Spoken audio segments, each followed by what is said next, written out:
You don't believe it.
Good evening, ladies and gentlemen. Give me a chance to try out these new microphones.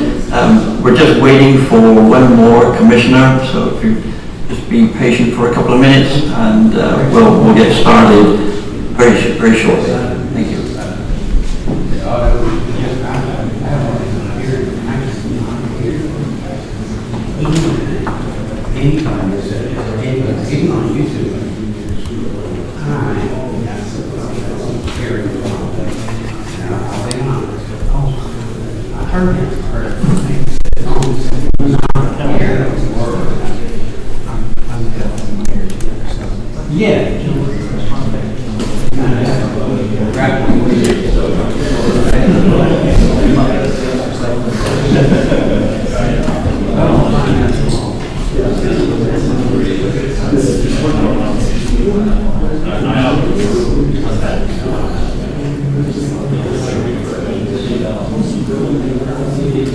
No, I came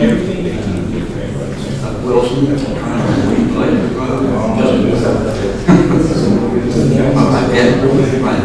They haven't built it in.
mics will improve our communication with the audience and the people that are listening online in YouTube. So it's a bit of a learning curve for us. So just be patient with us. You're like a movie star.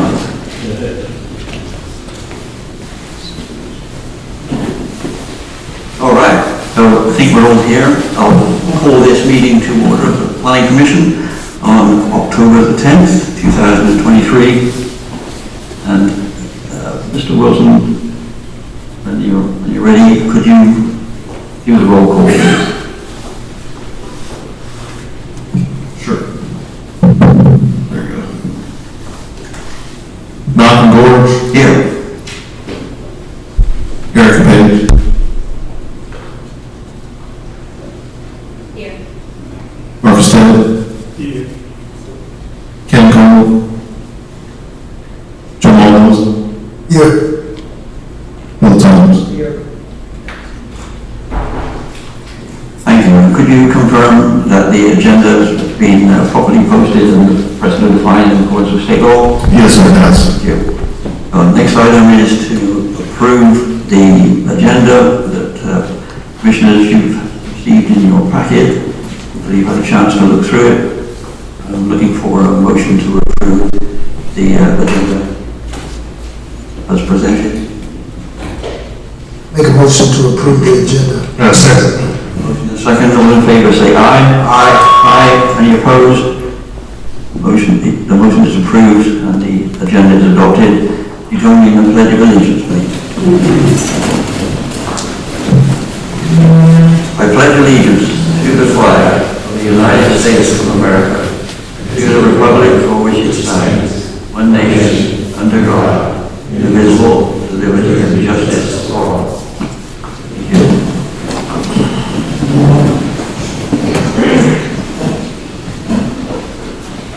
We have two sets of minutes to approve before we get started with the main business of the evening, the work session on August the 31st and our meeting on September the 5th. Again, Commissioners, you've had these minutes in your packet. Hopefully you've had a chance to look at them. And again, I need a motion to approve both sets of minutes. So moved. Second. Motion and a second. Any further discussion? All in favor say aye. Aye. Any opposed? Minutes are approved and will be entered into the record. Now, let's get busy with the action items. Mr. Williamson, would you do the honours and just set this up for us, please, for the site plan for Scout Motors? Thank you, Mr. Chair. So the first is the site plan for Scout Motors located at Blythewood Road and Community Road. They're proposing to construct an automotive manufacturing facility at the Richland County Industrial Park. The acreage of the facility is approximately 1,127 acres. Automotive manufacturing is a permitted use in the LI2 zoning district. In accordance with section 153.121 of the town's ordinance, the Planning Commission is required to review group developments, which includes any commercial or industrial development over 25,000 square feet. The proposed building area is 2,750,348 square feet. Staff reviewed the site plan and the landscape plan and requested some revisions that are included in your agenda packet. Planning Commission's role is to vote on the overall concept of the development to include access of the site off the right-of-way. The traffic engineers from Thomas & Hutton who prepared the traffic study are here to explain all the changes that they have proposed traffic-wise, and representatives from SCOUT are also here to answer any of your questions. Thank you, Mr. Williamson. Has anybody signed in to ask any questions? Well, I recognize you, sir. Hey. What we usually do is just let members of the audience have their opportunity to speak to the action item. That usually makes it easier for the applicants to respond and answer. Yeah, I certainly can do. Mr. Bain has signed up. Is anybody else wishing to speak? In which case I need them to add their name and address. Otherwise, Mr. Bain, would you like to come up and, Can I do that? as you wish? Yeah. My issue is gonna be with the Scout building. I did not see it on the 3D map. We waited 6 months to get all that stuff. I didn't see it. 50,000 square foot building, whatever you just said. I didn't see that on that plan, so that's what I want to talk about. Okay. In that case, the applicant, for approval of the site plan, Thompson Hutton, would you like to come and explain?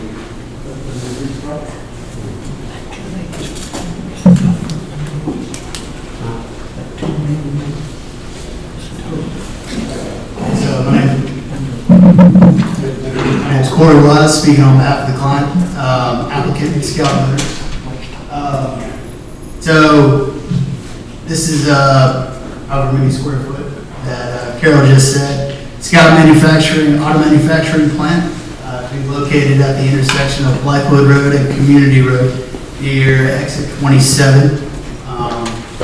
There will also be new interchange improvements, stormwater improvements for the site, landscaping improvements. Can you give me an overall view of the site plan?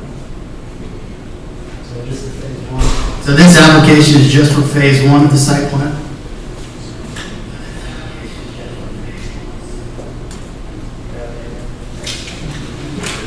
So moving from south to north, the southern portion of the site, this will be the body shop, moving into the paint shop, and then there's a central building that's located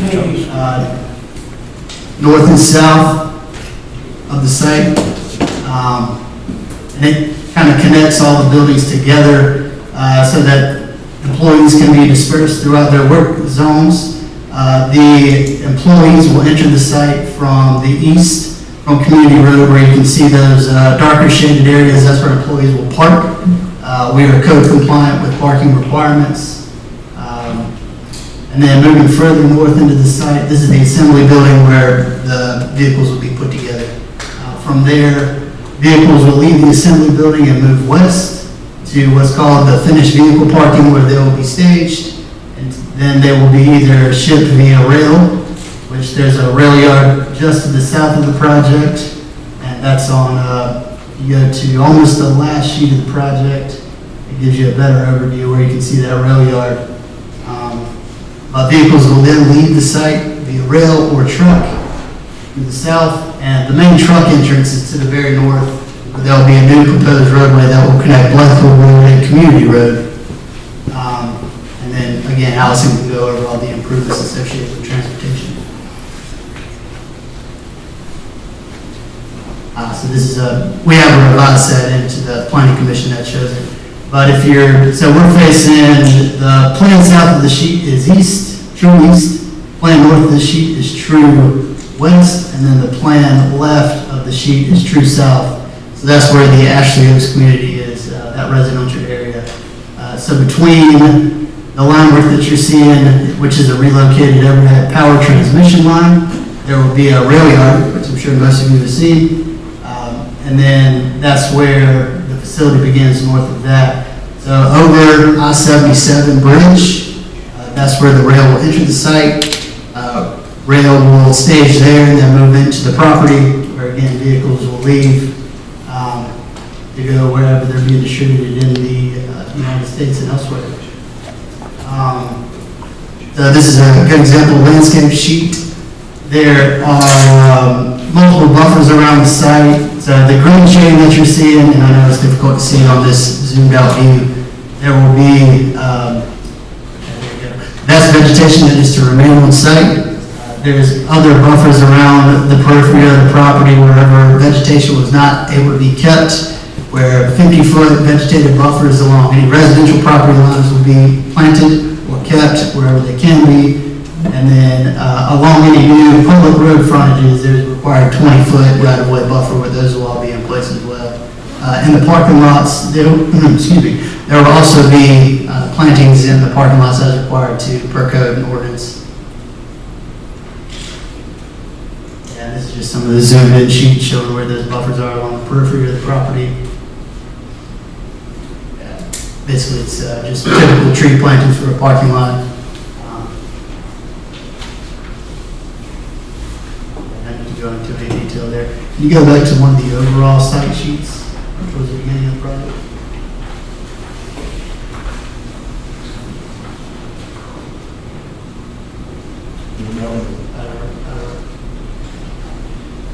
So again, back to the true east, or I'm sorry, plan east of this is true north. So that kind of L-shaped roadway that will connect Blythewood Road and Community Road, that will be the main access for trucks into the site. So north of, just true south or left of the little circle there, that's a roundabout. That'll be parking for all your trucks entering, as well as security for the site where trucks will be staged in and controlled before they enter with gates. And then from there, they will enter and go wherever they got to go, whether they're delivering parts to the body shop, the various shops around the site, or if they're going directly to pick up finished vehicles from the site as well. Again, meeting all code requirements in terms of landscaping, building setbacks along the periphery. You can see the majority of this facility is concentrated towards the middle of the site, so we have good setbacks from any adjacent property line. There is, and we'll be going later on for some variance of height, but there is a tall utility stack. I don't know the height directly off the top of my head. I want to say it's around 154 feet. So 54 feet, and there's further design ongoing with that, otherwise we'd have a nice elevation view for you to look at on that. But that building is, if you look at, can you zoom in, you see that 2.0 on that sheet? It's got an outline on it. Yes, that L 2.0, if you look almost directly on that the planned northeast corner, that's where that building will be located. They're generally central of the site. So it shouldn't have too many issues in terms of that being directly up on somebody's property line. Is that the tall structure? Yes, sir. Yes, sir. Tall structure on the site. The entire site, the facility itself will be enclosed in a secure perimeter fence. And as with most modern manufacturing facilities, security will be a priority for this site, which I know that's not evident from this site plan, or is it required for this conversation? I think in general that covers it. Dr. Spees, is there anything you'd like to add? Appreciate that. Thank you for that summary. We'll have a few questions for you for sure. Jamal, if you'd like to go ahead. Mr. Wise, how are you today? I'm doing well, thank you. Right, you mentioned stormwater improvements. I heard about parking, I heard about buffers, heard about the rail yard, traffic circles. In recent news, there's been some concern after the Army Corps of Engineers did some site surveying there. Talk to us more about the stormwater improvements. So the stormwater improvements, there are multiple stormwater detention ponds that are being installed on site. They will all be designed, or are designed, to meet pre versus post-development runoff rates for the 2, 10, 25, and 100-year storms. They'll also meet all free water requirements for state requirements, SCDHEC, which for the 100-year, it's a foot below the top of pond. So even during a 100-year flood event, no, I'm sorry, not flood event, 100-year storm event, there will be 1 foot of freeboard from that top of pond to your max water surface elevation in those ponds. And then the release rates from all those ponds to your, what we call an outfall point, which generally is where all the water is collected. And here it's generally Beasley Creek. There's some peripheral points where water drains, but those rates will meet or be less than the pre-development rates before anything was done on this site. Thank you.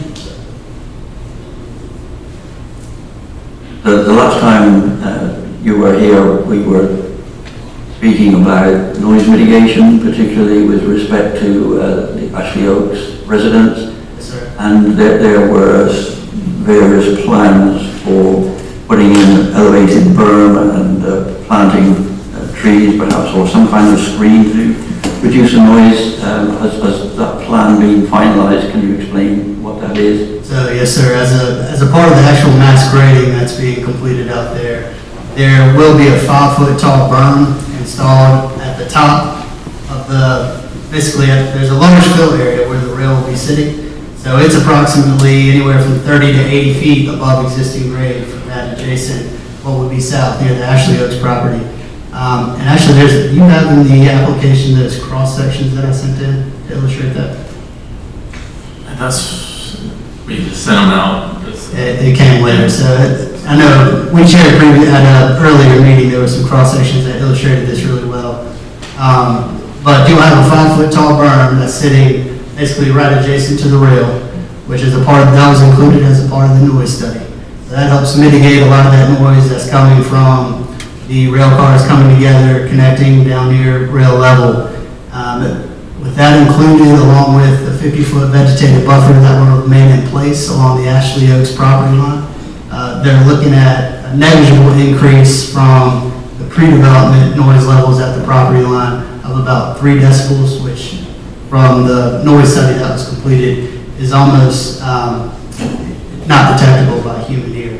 Now, essentially what they're saying with the distance, the offset, because the rail yard is anywhere from 600 to, I don't know the number off the top of my head, but I believe anywhere from 600 to even further distance from that adjacent property line. That elevation in combination with the distance and then ground cover, which are those vegetative buffers, sound should be at a level where it will not be an issue for the neighbors. And the area between the buffer and the boundary of Ashley Oaks, will that just become natural vegetation?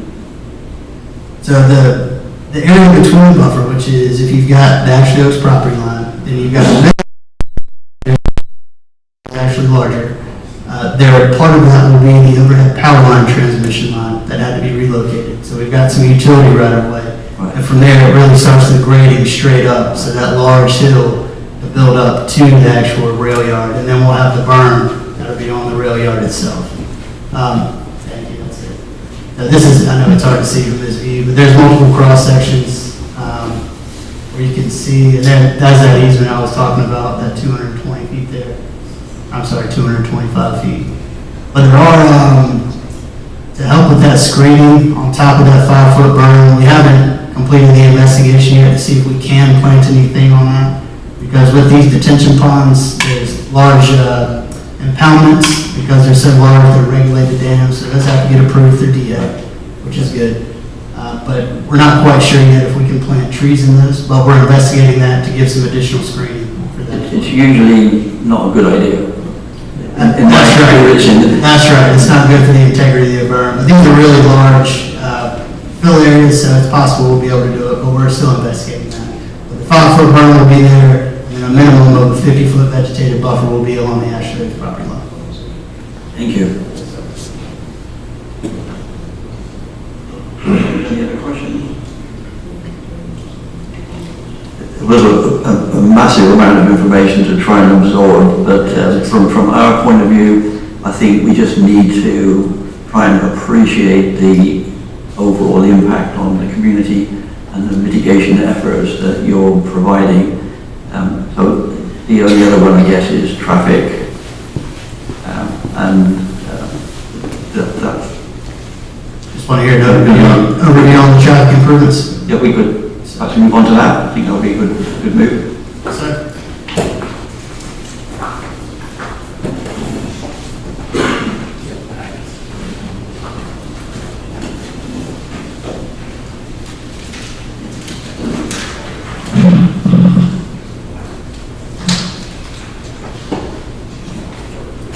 Good evening, everyone. I'm also here to talk about the transportation projects we have going for this project.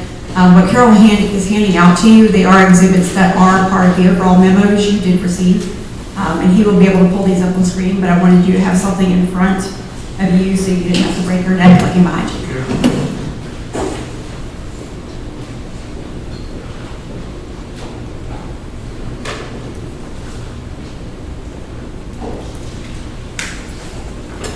So we can start in the north. As you're aware, the paint is currently widening Blythewood Road from the interstate over to Syrup Mill.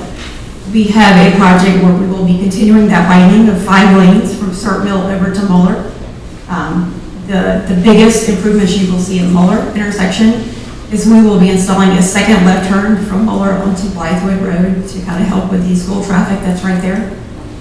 We are also going to signalize the entrance and exit coming from Fairfield at that intersection, so that'll be a new change for you. I don't know if once you scroll to the exhibit or not. And what you're seeing in these sheets, they're very conceptual. These don't take these as in the holy grail. This is what is sped out from the traffic analysis software. But this gives you a general idea of what everything's going to look like. Are there any questions about the Muller intersection?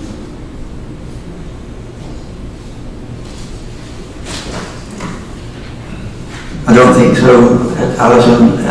They look appropriate and impressive, but what matters is the effectiveness and whether they are suitable for the increase in traffic that's likely to accumulate. From my understanding of the information in the packet, some of that still needs to be fully detailed or discussed. I mean, these are proposals, but the effectiveness, I think, was still open, if I understood the report correctly. Okay, so there'll be a follow-up, in other words.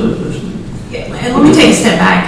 So when they did this analysis, what they did for all of these intersections I'm going to talk about, they looked at phases 1 and 2 traffic that would be generated from the site altogether, and they looked at the year 2046. So they're not looking at opening day what the traffic's going to look like. They're going to look at what traffic is going to be 20 years from now.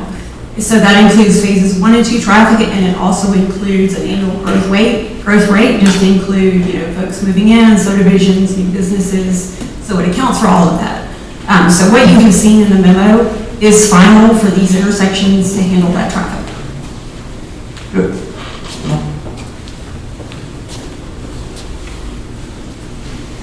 In one of the pieces of information we were sent earlier, there was something about scouts' shift change times, and they were kind of different. It was like 5:45, 1:45, and 9:45. Is Scout committed to that? Because that would certainly help if, instead of a 7 or 8 o'clock shift change in the morning. I am not. I mean, we are committed to adjusting our shift times to the overall traffic situation. I think that's something that we have said several times, and we trust that whatever will be the traffic situation once we open the plant, we will open the plant with 1 shift, so therefore we can play a little bit with that and see we're committed to adapt to whatever is necessary. I think that's what we don't commit to any time at the moment, because we all don't know how it will be in 1 hour or 2 years' time. So maybe school beginning is changing or whatever, we have to adapt to that, and that we are aware. Thank you. And I would like to follow up with that. Normally for a traffic study, you do look at your peak AM, PM for morning rush hour, evening rush hour. But for this, we based our analysis on the shift changes because that actually produced more traffic than your typical AM, PM. So what you're looking at is worst case scenario.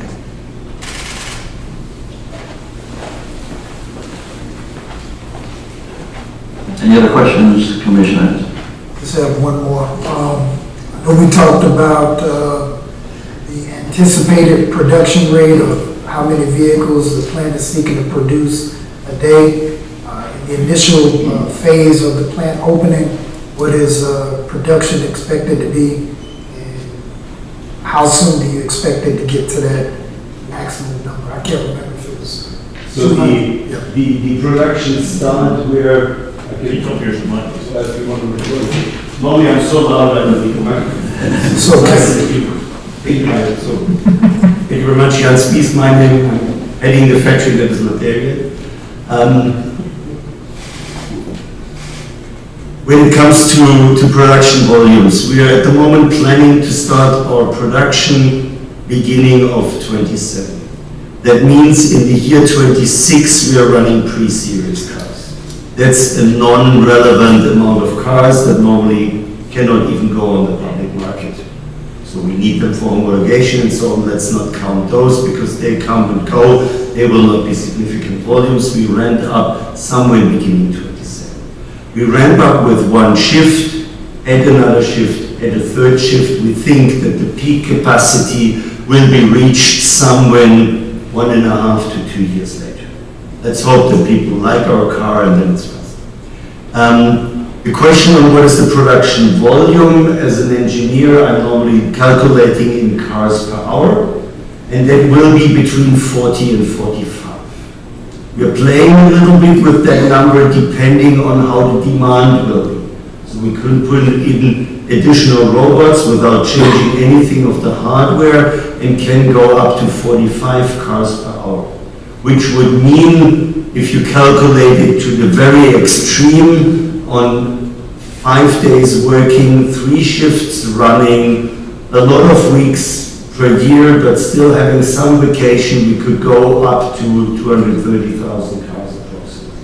But this is then always depending on how much you run the factory, so therefore, if you go down to, what is the technical number, 3 shifts, 7 hours 20 or something like that, you have active time, and then 40 to 45 cars. Thank you. Thank you.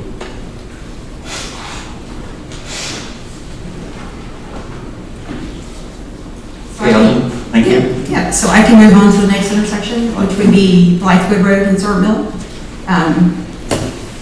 The main difference you're going to see here is there will be a new entrance coming from, this is what we're calling right now the North Access Road. It will have a new name eventually. But the North Access Road, which is a new road that will be owned and maintained by the county, this will be coming into this intersection. So it will be adjusted to not only pick up from the Penny project and continue our 5-lane widening to the west, but it will accommodate any needed turning lanes for all legs of the intersection. So as Corey mentioned before, this new North Access Road will pick up at Sort Mill. It will go down south into the site to a new roundabout. Analysis has been done to prove that that roundabout does work again for phase 2 full build out for 2046, which was 20 years from the opening year of 2026. From that roundabout, the new road will head east and connect into Community Road, and you do have an exhibit that shows what that intersection would look like as well. That may be the last page of your handouts. So as you can see from here, you're going to have 2 left lanes out of it onto Community, 1 free flow right lane onto going south on Community, and free flow just means you don't get stopped at a light. You can just continuously yield and make your turn as needed, so it just keeps traffic moving. And Community Road is going to be a 4-lane from Blythewood down to the new interchange. From the new interchange down to Highway 21, it is going to be a 5-lane section. And the reason we are switching to 5-lane down there is to accommodate turning lanes into the existing businesses down there. We want to make sure they still have proper access into their site. The last exhibit that I have available today is what the employee entrance is going to look like into the site, coming from the east, coming from Community Road. And what we're showing right now will accommodate the phase 1, which is part of the phase 1 site development for your review tonight. As you can see, this is going to have 2 left turns out of the site going north on Community. It's going to have a right turn free flow lane going south on Community.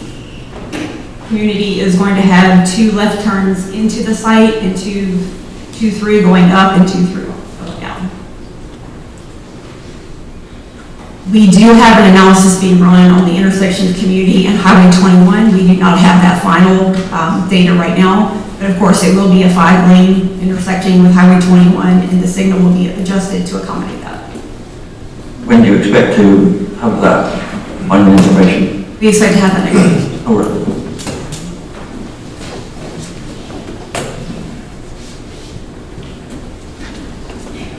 All right. Any more questions for? Thank you.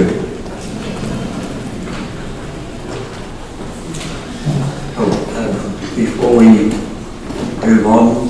Mr. Vane, did you want to ask your question now, or has it been answered? For the first 12 points that were up there. Right. Yeah, yes. I'm being motion. Carol, you lost your pointer. Like I told you before, when you're looking at this stuff, you may as well be looking at a map, move on time. I can't tell road names. She did an excellent, Doctor. Would you just please announce your name and address? Road. Thank you.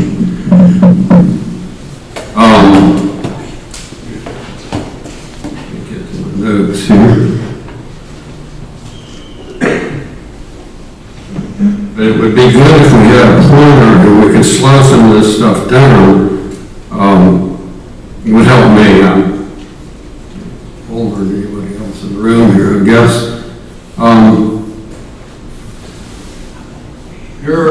Your number one maximum height, maximum height needed to be approved on a building at Community in Blythewood Road. I couldn't see that anywhere in everything was discussed. It was a very nice presentation you did. I wish we had had that 4 months ago. I'm sure you did too. Where is this 10-story building going to be? Am I looking at it? What is the first bullet?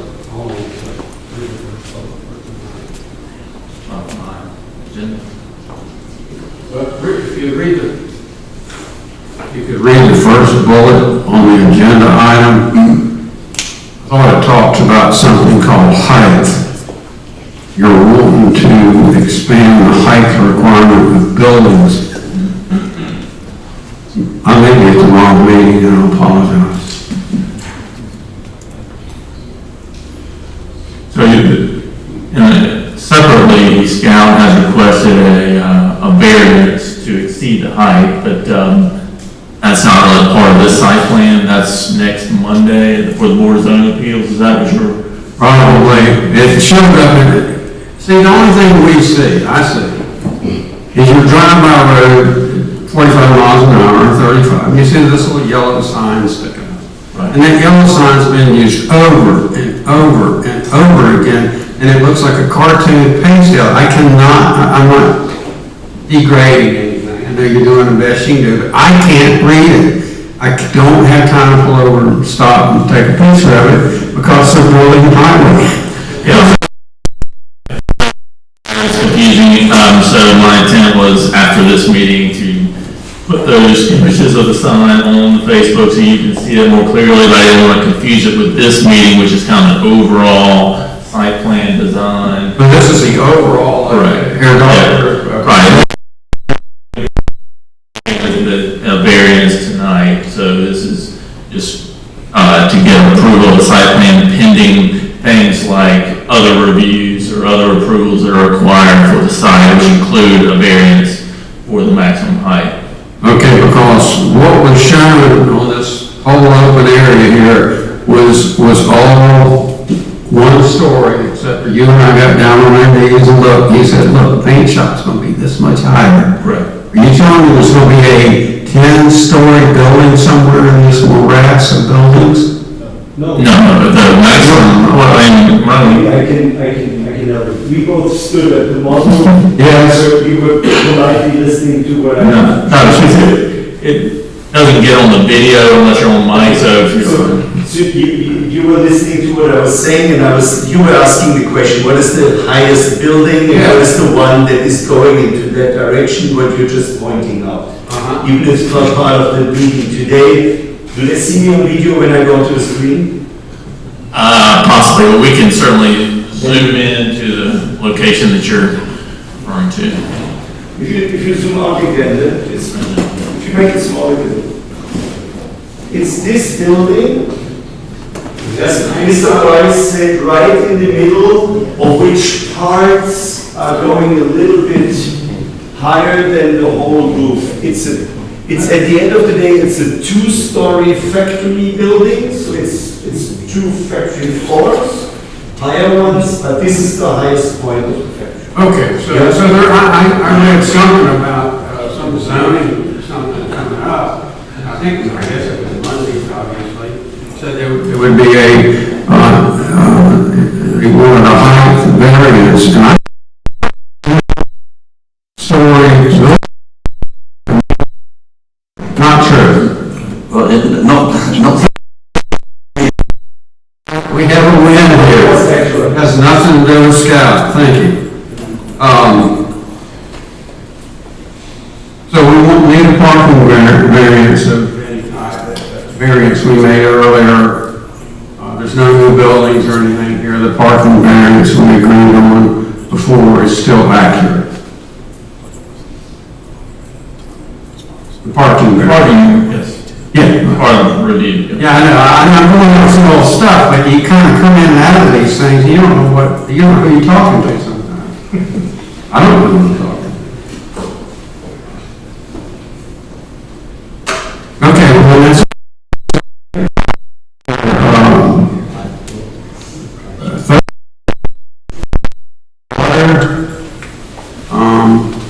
Control issues that we're having back there. That's where I live on that backside, so I'm highly concerned about what the heck is going on with the water flow going on into actually Crane Creek, Broad River, ad nauseum. What in the heck is happening? How can you take something that big and bury it? That's what you plan on doing, but we'll find that out on Thursday, as well as something about draft air quality. I guess that's coming from the paint shop. This is a DHEC public hearing on Thursday. Yeah, well, something about a draft air. I don't understand it. Okay, just come to the meeting. We'll both find out more on Thursday. Thank you very much for your time. Thank you, Mr. Bay. Yep. Appreciate your interest and concerns. Very good. Does anybody else have any comments they want to make? Mr. Chairman, I had just a question. I haven't heard much about and ways of the security around the plan. Is there anything other than just at the entrance with the cars, that's where security will be, and just the landscape, or is there additional fencing, or I didn't see any on the 3D model, but. The entire facility will be enclosed in a secure perimeter fence, and that perimeter fence will also be surveilled with cameras as well. Maybe not cameras, but some type of motion detection. So if somebody tried to get over it, the people in the security center, there's a building along with the firehouse attached to it at the north of the site, that main truck entrance, where the whole site will be surveilled.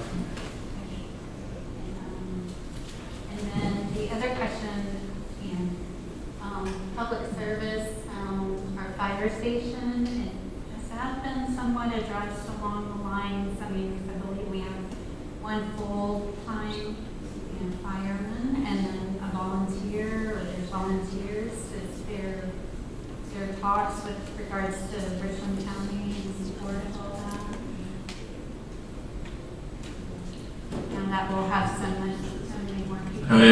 It's regularly changing, but they have looked at the station and they have planned upgrades to that station, as well as a station on site that's manned just with Scout employees, but I'm not. Scout folks can elaborate more. It is important. I know that's, discussions are ongoing. I don't know if it's been finalized, but as Carol said, there will be an on-site fire station, so they'll have their own support there. And as far as the off-site, I'm not sure if we've got anybody here that can answer that question. At least we have some additional support. I caught on to that word of firehouse and was like, oh. Yes, sir. Jeff Rubel with Richland County. I think the original conversations were about the height of the buildings. The current Blythewood fire station doesn't have a ladder truck, and we felt like we needed a ladder truck to be able to assist fighting a fire if that rare occasion were to happen. So the intention is to build or bring the ladder truck to this fire station.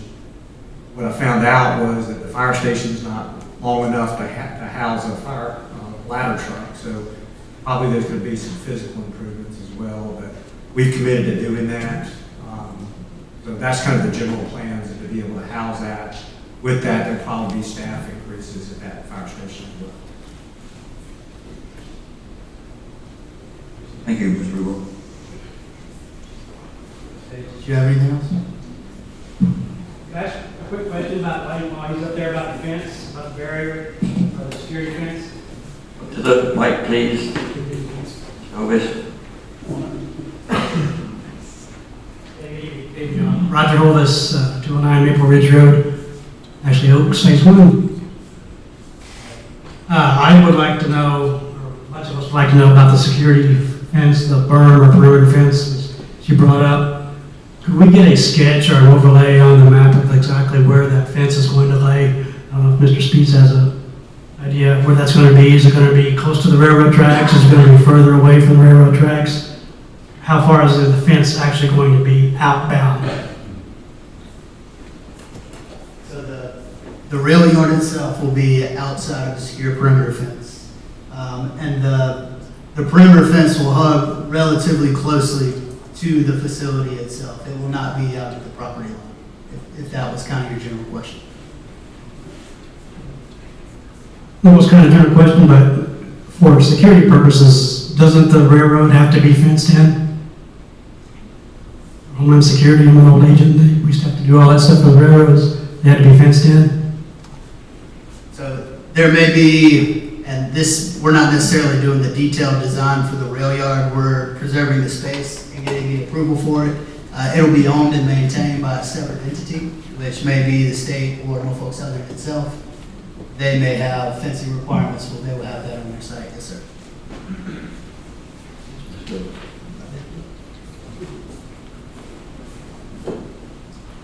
All right, last call. Any more questions? So, the action required is for a motion to be made to approve the site plan for Scout Motors as presented this evening. Do I have a motion?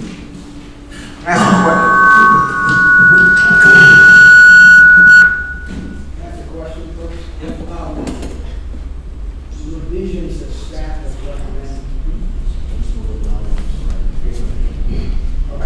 The revisions that staff has recommended.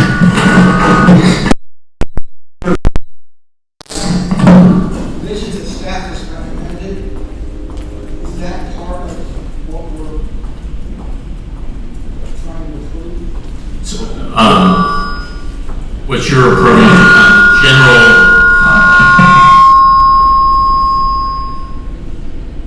what you're approving is the kind of overall concept and the impact on the community.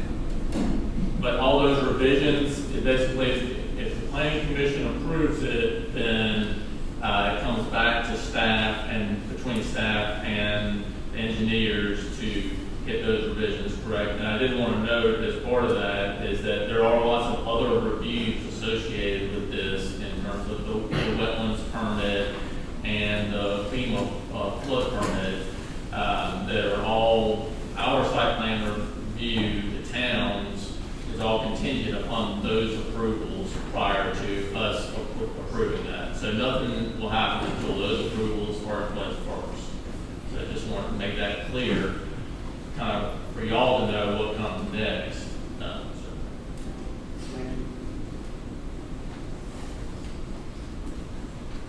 All clear. So I'm calling for a motion to approve the site plan with, bearing in mind the comments made by Mr. Williamson, remaining actions that will be negotiated and completed by staff. I'll make a motion. We have a motion. Second. We have a motion and a second. Any further discussion? No further discussion. All in favor say aye. Aye. Any opposed? The ayes have it. Site plan is approved. Thank you. Item B, well, you kind of have already outlined what's going to happen next, so I was going to just give you the opportunity to say what will now happen next, following following this approval? So what will happen next?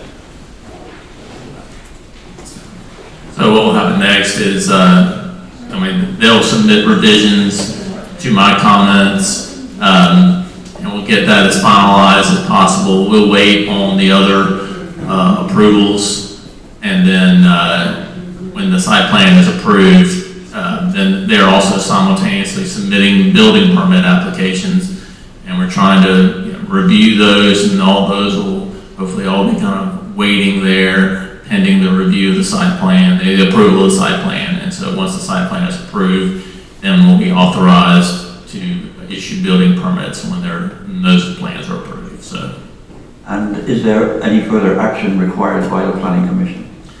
not on this site, unless they make changes, significant enough changes that they would come back. And just do want to note also, this is what they are proposing is phase 1. They made a lot of reference to phase 1, so there is a phase 2 that would, when they propose that, then they would come back to the Planning Commission again. Clear. Thank you. Very good. Okay, so now we can move on to action item B, this subdivision sketch plan for the Wilson tract. And we have, Mr. Williamson, would you do the honors? Yes. All right, so the applicant is Pulte Homes, requesting approval of a sketch plan for 108 single-family lots on approximately 91 acres located at 11017 Wilson Boulevard. Properties are zoned D1 and single-family residential is a permitted use in the D1 zoning district. Minimum lot sizes for the zoning district are 20,000 square feet. In your packet are all the design standards for this zoning district. Staff has requested a few revisions and a recommendation. I do want to know that D1 is kind of a holding zoning, and so, but it's pretty much equivalent and actually beneficial for the applicant to rezone to R20, which is the same minimum lot size. And then additionally, because no traffic improvements are recommended beyond what's already planned at Langford Road and Wilson Boulevard, staff recommends to the Planning Commission that the applicant install 4-foot sidewalks in the interior streets of the subdivision, and to reduce the impact of traffic on Wilson Boulevard and encourage pedestrian access to Doco Meadows Park and local businesses. Staff recommends the applicant install 4-foot sidewalk on the west side of Wilson Boulevard from the subdivision entrance south to the existing sidewalk, a distance of approximately 1,000 feet. This would be a way to reduce vehicular traffic from the subdivision to Doco Meadows Park and the commercial area of the town. Additionally, the developer has provided a depiction of a typical lot within the subdivision. And if approved, the next step will be to prepare construction drawings based on this approved sketch plan. And those more detailed drawings, they also come before Planning Commission. The applicant and traffic engineers are that prepared this study for the project are in attendance tonight and can answer any questions. Would the applicant like to come up to the microphone and just provide some input into the proposal, please?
Terrence Harris, our project manager with Pulte Homes.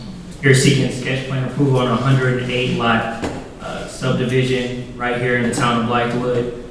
We have recently been in front of the town of Blythewood in a different circumstance where we were previously going for a cluster development look and trying to achieve 140 lots in this specific build. But what we did was we went through that process and we heard the feedback loud and clear. So we did some brain damage. We got with the family, we got with the engineers, and us ourselves have gone back, heard those comments, and implemented those comments directly to this proposal that we have in front of you today for this sketch plan approval. What we're presenting here is sort of similar to Ashton Oaks. Half-acre lots, big lots, beautiful aesthetics, natural tree saves in the rear of the yards.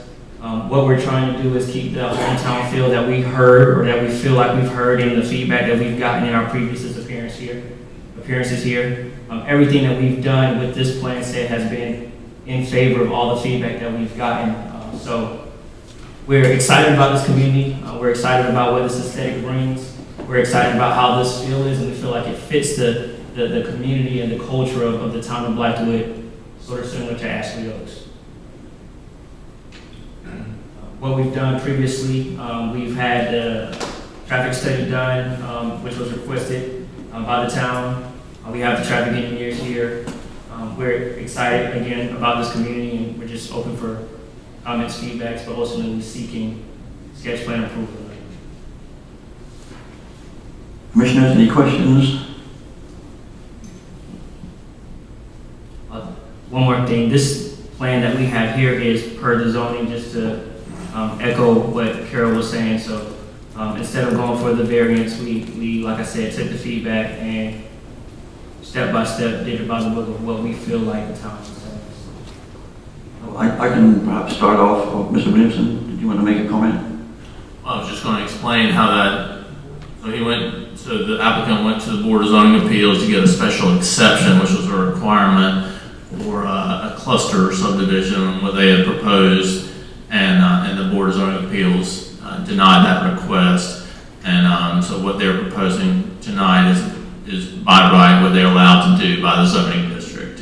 So just to elaborate on that. Thank you. I'm curious to know what your proposal for clearing the site is. You mentioned Ashley Oaks, which is very close to my heart because I live there, and a normal amount of effort went into preserving all the existing trees, and that added considerably to the aesthetics and the attractiveness and the sellability of the homes there.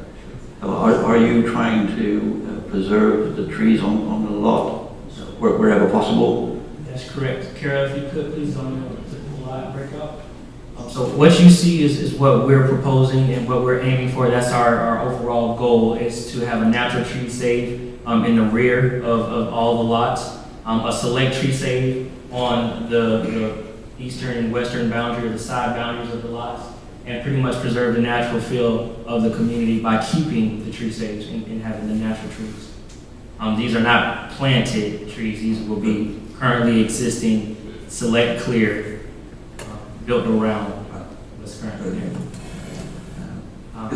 The clearing will encompass lots, road, and utility corridors. That's it. Lot as far as house pads, to be specific, not the full lot. And the traffic study, I've looked at that, and it seems to be pretty favorable, that the impact on the overall number of trips per day was relatively modest, and I'd only like a 2 or 3% increase in the current daily rate. Can you elaborate? Yeah.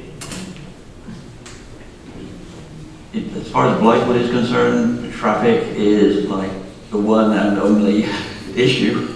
That's exactly what I want to talk about.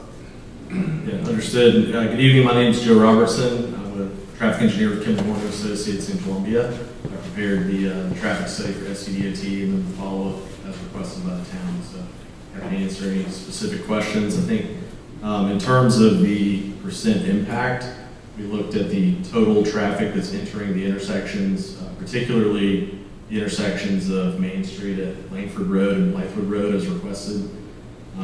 With 108 units, it's pretty low trip generation during the peak hours. You've got about 107 trips during the PM peak and about 80 trips in the morning. And so we looked at the percent impact at those two intersections that are already very busy. Overall, this development is not expected to increase traffic by more than 5% at any of those peak hours. And you've taken into account all of the coexisting developments that are going on in town. Obviously, everyone is aware of all the new neighborhoods that are going up, like everywhere you look. So you've taken all that into account, and you're still confident. Yes, sir. Yeah. Those predictions. Yes, sir. Yes, we coordinated with SCDOT and talked through a lot of the development that's going on, and we landed on an assumed 3% growth rate per year to capture as much of that as we can. And I believe we have a 5-year anticipated build out for this project, so 3% per year for 5 years. It adds up, especially when it's 3% of an already big number at those two intersections. So we're confident we've captured that as best we can. Commissioner Mosley? Right. So, in terms of traffic, in terms of 108 new residences, we have approximately 600 coming. I believe the last commission meeting approved 180 townhomes across the street.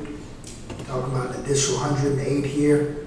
I think of homes, when I think of residential communities, I think in terms of families. I think in terms of more cars than one per household. And just naming this potential property, the one that was discussed last month and the one that's currently under construction, I'm seeing about 1,000 families coming to a town that for the residents that live here, I live 7 minutes away. It takes me 20 minutes to get here.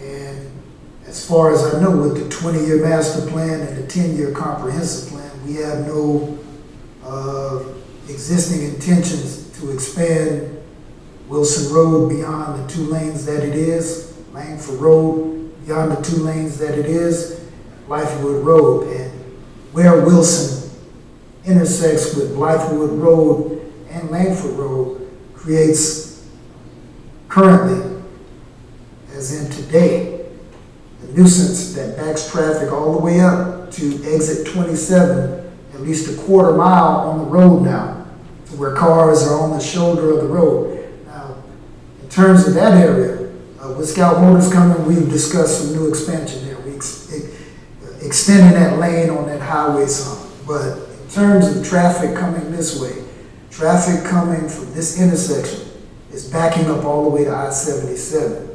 And we've already got 180, 600 homes here. We're talking about bringing another 108 families. And I'm thinking about, in terms of 2 cars per household, the town is at capacity now traffic-wise, where it's potentially unsafe on the highway.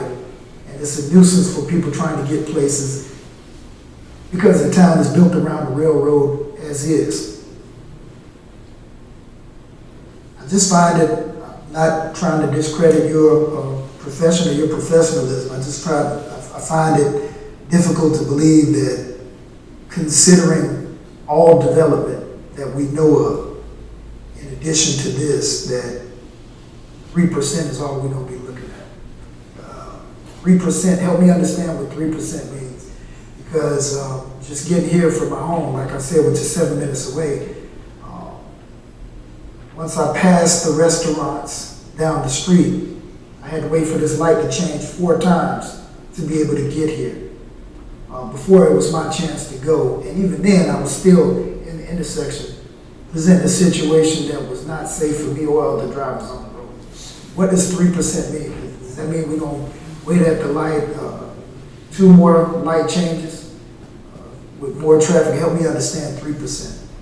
Now, just for clarification, you're asking about the 3% growth or the total traffic impact that we estimated? Yeah, that 3% traffic impact. Yes, sir. So that is, and just for context, I don't know if you've read through the entire report or not, but the percent impact at those two intersections of Langford Road and Blythewood Road, there's currently a certain amount of traffic that's entering those intersections.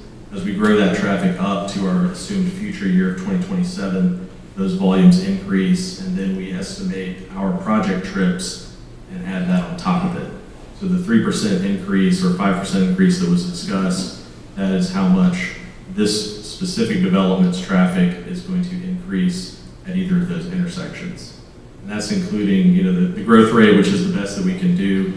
Certainly we wish that we knew everything that was coming online, but we can only do the best we can with input from SCDOT and looking at historical growth within the area.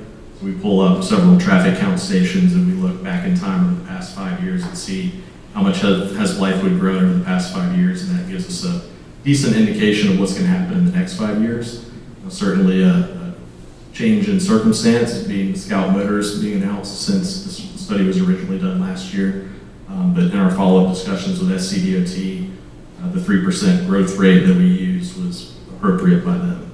Roger that. So Blythewood has experienced exponential growth in the past 10 and 15 years. If you look back a little further, the town has increased in population by more than 100% in that time. I think those numbers need to be taken into consideration with the new enterprise that's coming and with the new development. Before I can Just a question, with that 10 to 15 year time frame you gave, would the most aggressive growth be within the past 5? Or are you saying the most aggressive growth was 10 years to 15 years? I would say the most aggressive growth would be within the past 10 years. The town, population-wise, has at least doubled. And we're talking about, right now, you're talking about a town with potentially 4,700 residents that are eligible to vote, not counting their children.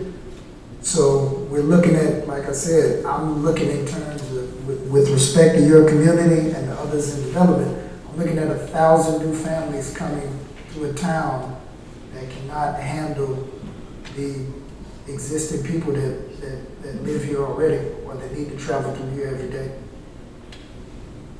That's all I'm saying. Sure, and I'll address the looking back further in time. And standard practice for traffic engineering is typically however far into the future you want to project is how far into the past you want to look to develop that growth rate, which is how we landed on the 5-year window that we looked at for this 3% growth rate that we determined. I'd also like to mention too, specified in the report through our discussions with SCDOT, there was a number of improvements that would be needed at Langford Road and Blythewood Road intersections. However, as you mentioned with the railroad, and there's a couple historic buildings right on the roadway, only a couple of them are feasible, and the improvements that are feasible are already committed to by the Blythewood Farms development, which I think is just outside of town down Langford Road. So there's really not a whole lot else that can be done, regardless of how much extra traffic growth you look at, until you get into some of those major improvements, like something that's going to be pretty impactful and very expensive globally, not something associated with this specific development, I guess. And in terms of to our approach with this proposal for sketch plan approval today, like I said earlier, just kind of echoing that point, this is the zoning. That's what we're proposing, the current zoning. So, we've done everything by the book that we felt like we could do. We've listened to the town's comments. We've been through countless conversations, emails back and forth with Carol to get recommendations. We've gone the other approach, got to the conclusion that we did with the BZA approach and the cluster development approach, and then revamped the whole system, put in countless hours, expended thousands of dollars, and just have worked tirelessly with the engineer to try to get a plan that meets the current zoning as is, which this does. Mr. Chairman? Mm-hmm. Yes, please go ahead. We have an update with regards to Richland County and the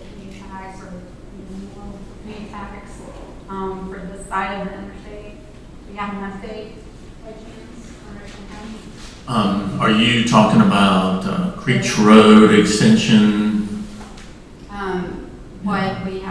What we saw 8 years ago or 5 years ago with regards to Creech Road, yes, Right. Creech was part of that, and then do we have any kind of updates? As far as I know, they've been finalizing the plans and acquiring the right of way, so I think it's imminent, but I've not gotten a timeline on that, and I'm still not sure whether their timeline is affected by the new interchange timeline, but that is south of the intersection here from the subdivision, which is north of the intersection. But it all, it does help with the traffic flow off the interstate coming, turning right. Right. From 77 after going 77 north. And didn't we used to have somebody as a representative to go to those meetings? yes, we have a councilman that goes to those meetings. I can get an update from you. I can send out an update. Yep. That would be most helpful in these discussions, because I know I'm one that brings up the traffic, and that's why I was late today, so. Right. Now the things that you pointed out, the administration pointed out with regards to, have those questions been answered? The source of water, sewer, the sidewalks, is that part of what we're seeing here? Or is that something that you guys will be doing? Yeah, today what we're seeking is sketch plan approval as according to what you see here. Any of those additional items that Carol has mentioned to us within the previous week are items that I am committed to discussing with him further post this meeting. And to work closely with him on those items to make sure that we're giving the community the best outcome that we can from a traffic mitigation standpoint. Okay, and with those revisions, will it come back to our table? Well, it will come back in terms of, in the form of the preliminary plat or construction drawings, and also require planning commission approval. So you will see the next version. They'll give me a revised sketch plan based on a couple of things that I had, but ultimately from that, then they will generate engineered drawings that reflect that. The one thing that the ordinance does have several things the planning commission has the authority to request is, and one of them is sidewalks, and those are not shown on this plan. I like the idea of half-acre lots over any type of high-density situation, but I'm concerned about one way in or two ways in, whatever this is, 2 entrances, one way in, one way out. It's 2-lane road. But I do like the improvement from cluster to this.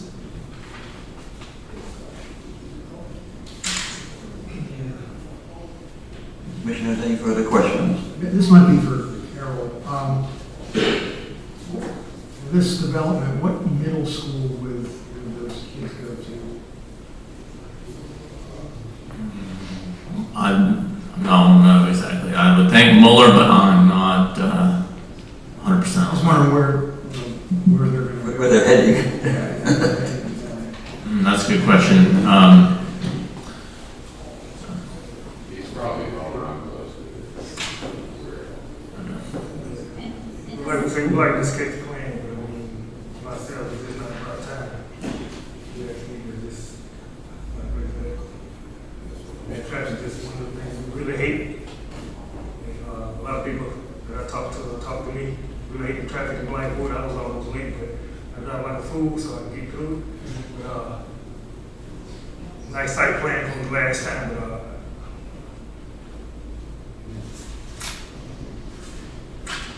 I just want to echo earlier, this is the by right sketch plan from the current zoning.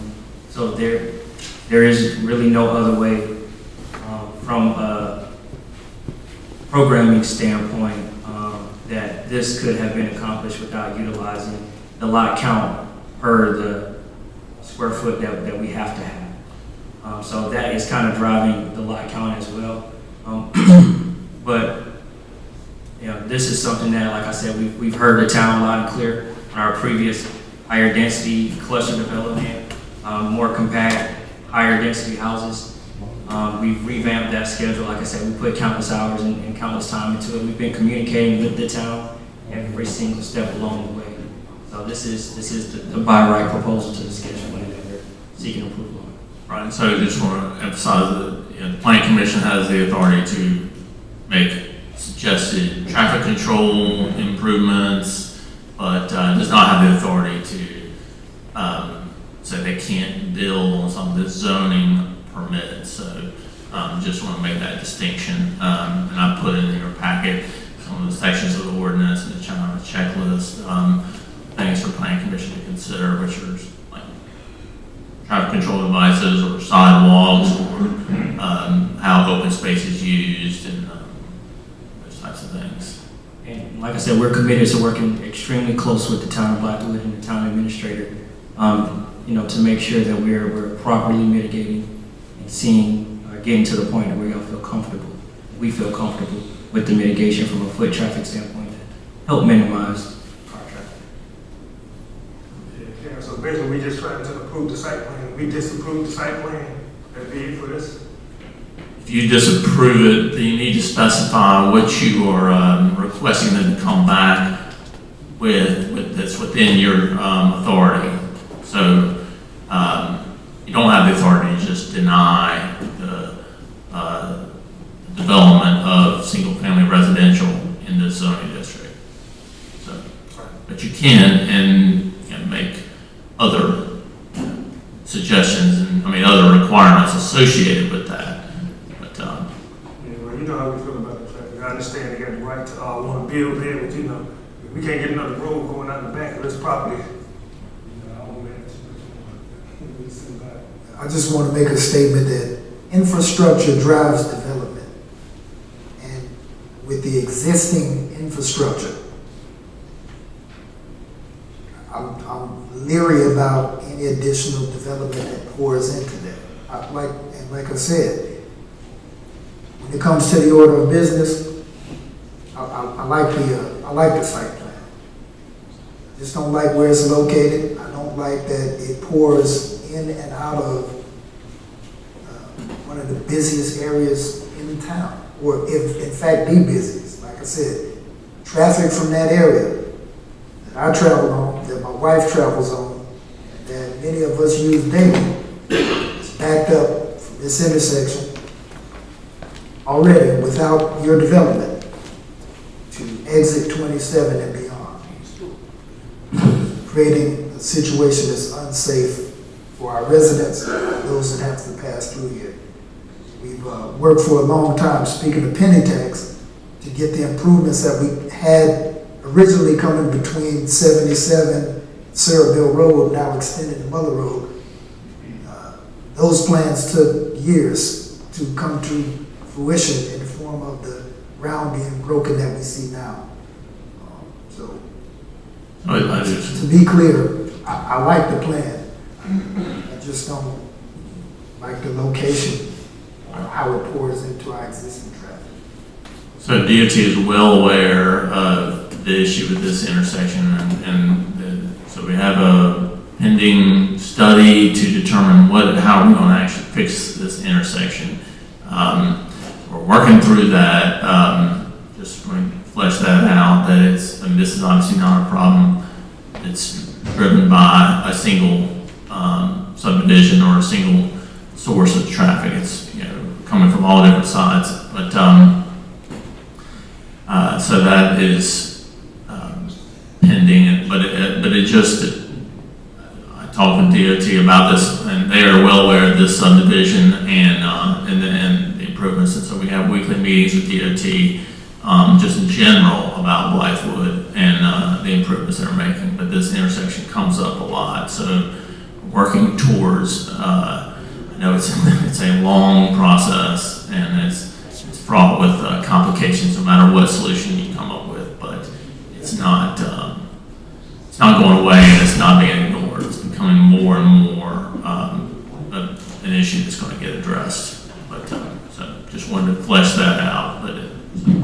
there anything more that the traffic engineers or the traffic study can do to embrace all of the other proposed improvements that other developments, including Scout and Blythewood Farms, are planning? Because everything piggybacks off everything else. This development could work with the improvements in the center of the town. There's improvements proposed in Blythewood Road that Alison was talking about earlier on. There's a proposal to put another turn lane into Reimer Pond Road, which I experienced myself tonight trying to get here, trying to avoid the traffic in town, come the other way, only to hit more traffic because it was held up at that light. But with all these planned improvements that would improve the overall flow, I could see this working. And I just think we need some better illustration or explanation as to how and when all of those improvements will come together to ensure that this proposal is a success. I don't know what I'm talking about. What does that mean? You're the experts. What can you do to pull these different factors together to demonstrate that your 2 or 3% is not going to completely stop the traffic in town during the peak periods? I think if you can answer that question, you're on a winner. Sure, yeah, I'd be happy to answer that. So in addition to the percent impact calculation that's in our report, we did a level of service and delay estimate where it shows the assumed no build amount of traffic and then the project traffic on top of that. So at these two study intersections, I think the greatest increase that we saw was maybe a 10-second increase, so an additional 10 seconds that folks have to wait. I think that was going through Langford Road. Blythewood Road was less than that. I think it was maybe 3 to 5 seconds of increased delay for the average vehicle driving through there. In terms of trying to capture more of the approved development that's happening all throughout town or planned development, it's really a moving target. We did the best that we could based on discussions with SCDOT at the time of this analysis. Certainly another planned development can pop up tomorrow and the next day and the next day. Based on the discussions that we had and the two intersections that we looked at Langford Road and Blythewood Road, there's certainly improvements needed there. There's no doubt about it. It just becomes an issue of the feasibility of installing those improvements with buildings right along the road, with the railroad there, just things of that nature. Yeah, and to support that comment, I would say the study that we have was finished on October the 3rd of this year, so last week ago. And they do coordinate with SCDOT in order to complete the study. So any planned scenarios that are in place prior to October the 3rd were taken into consideration within this plan. Carol, so a no vote would mean we don't like the sketch plan, right? Because if we think that this shouldn't be here at all, that's not under our purview, is that correct? Correct, so I would say... Either we like the sketch plan or we don't, right? Correct, I mean, you can say you would like some more information, you can put other additional conditions. If you wanted to see something change in the design of the sketch plan, but, or you can put, you are going to see this again, and you can add additional conditions, or when it comes back at the preliminary plat, you'd like to see something else in addition to that that addresses your concerns. One more question, can we take this? Can we take the motion? You can certainly, the board can do that. But you need to specify what you're doing and when. So you need to give some clear guidance to the applicant. You're okay, now please talk to the chair. More to say, but also making sure that we have public comments. No one signed up, but we can throw it out. John Stevens, I'm the civil engineer on this project. I would caution, this sketch plan, come to this plan commission is to make sure we meet the zoning ordinance. And, that y'all are basically voting on whether or not we meet that or don't meet that. That's basically what I mean. Do we check the boxes or not, which I know we do on this, and then there's other recommendations that can be made. I'll just caution y'all to consider that. You have the authority to make recommendations beyond your zoning.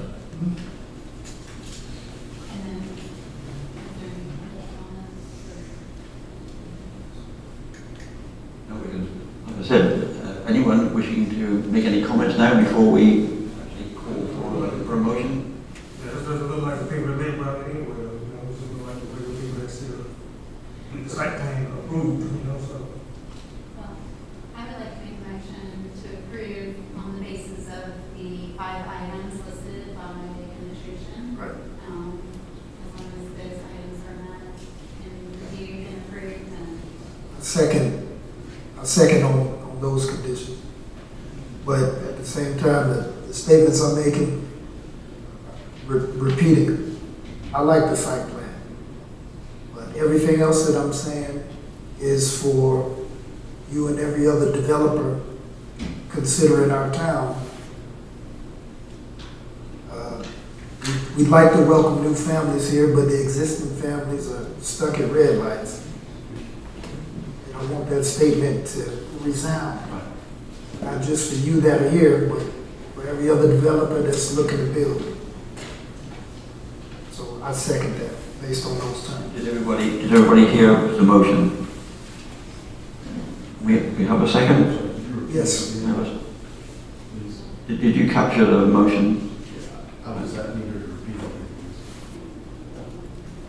She made a motion to approve based on the 5 conditions that are listed. I seconded that motion.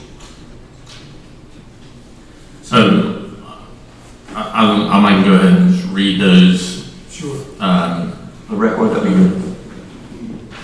So, and they have answered some of these, but, what's the source of water and sewer service to the property? Please provide a design and neighborhood signs and lighting as part of the submittal for the preliminary plat. Property shall be rezoned to R20 low-density residential prior to submittal of the preliminary plat.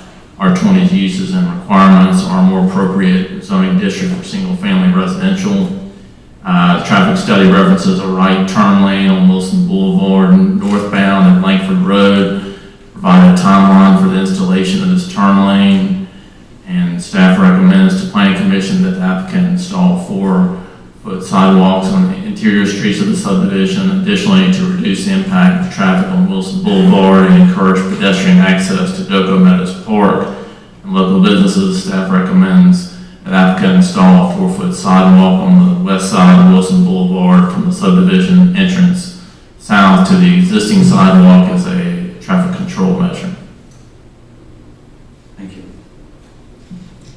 Any further discussion? Are we saying that all of those items are required, or those items that we'll work together on just because of the fact that a lot of those aren't the developer's jurisdiction to grant or approve, and we have to work with other agencies? Right. So we'll work on that and then bring it back to the Planning Commission at the preliminary plat stage. Okay. Can I get a vote by name? Yeah, no, certainly we'll do a roll call. If there's no other comments, we have a motion, we have a second.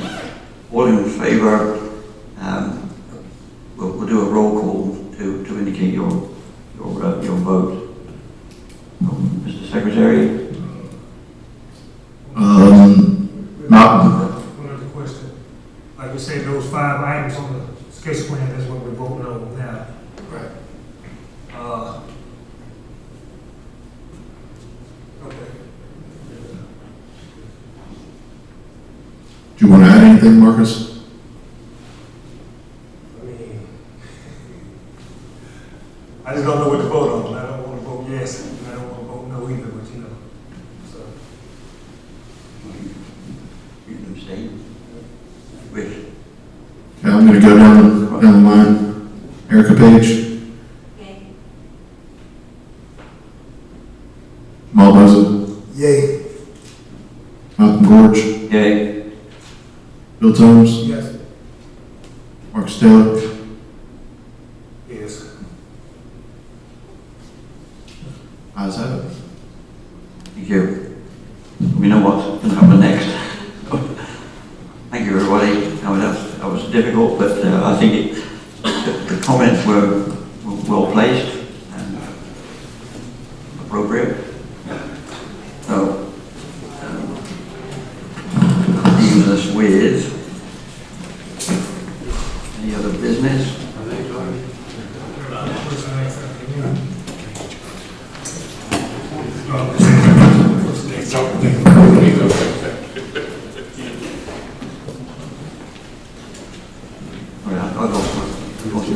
We are the Open citizen comments next time. thank you. The last one item. Any further open citizen comments? Have you closed now? Well, working on Mr. Sloan out there. The DOT, I agree with what you said, and the way I found out about housing developments, they'll make counts based on houses and from in other developments. And they'll say, well, 8 cars went out, 15 came in the afternoon, and then they'll extrapolate a little bit, and they'll say, well, here's your traffic volume. No. Those are not count school buses, does not count people working on the lawns, it doesn't count any. So what you said is more correct than you think. It's probably 100 times more traffic in a 140 plus housing division there than what they will tell you. And I don't know about where'd the fellow from the dog, did he take off? I was hoping to catch him before he left. He left. That's all I have to say, but it's worse than what you think. Think about it some more, and When you live here every day, you see it every day. I'm sorry. When you live here every day, you see it every day. You do. However, when you're seeking to come in, you're learning from a different level of understanding. And I have a little hard time hearing. I cannot hear any of you people. I can hear you now, and I can hear Mr. Williamson, as I've told him enough times, speak 2 inches from the microphone. I cannot hear a damn word anybody says, especially a quiet young lady there. We'll work to improve that for you, Mr. Vance. I can tell that, yeah, I know this is kind of an exception, there's always something, it's just bad acoustics, you had nothing to do with that. But it's really hard to come to these meetings and get anything out of them. Get anything out of them from this group up here. I can hear when somebody, and people that come up here don't always speak. Don't always speak to me.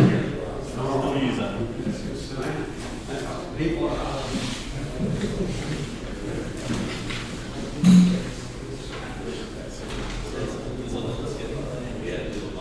We'll get megaphones for the next time. We'll leave it at that, but if everybody, if you're going to use these, if you speak into them, I would really appreciate it. We'll try to work on that for you, sir. Thank you. All right. Motion to adjourn. A second. Have a motion and a second. All in favor, say aye. Aye. Opposed? The meeting is adjourned. Thank you, everybody.